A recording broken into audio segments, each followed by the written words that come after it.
គ្រូអគិភ័យយ៉ាងសាហាវបានឆាបឆេះក្លឹបមួយក្នុងទីក្រុងបាងកកប្រទេសថៃផ្ដាច់ជីវិតមនុស្សចំនួន27នាក់ខណៈ63នាក់របួស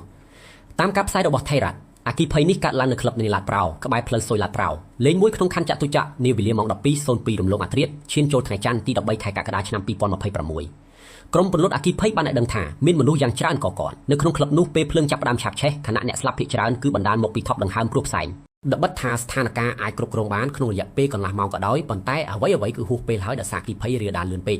តួលេខមនុស្សស្លាប់អាចនឹងកើនឡើងជាបន្តទៀតព្រោះតែនៅមានមនុស្សជាច្រើនកំពុងបាត់ខ្លួនហើយក្នុងចំណោមអ្នករបួសទាំង63នាក់គ្រាន់តែអ្នករបួសធ្ងន់មានដល់ទៅ22នាក់ទៅហើយ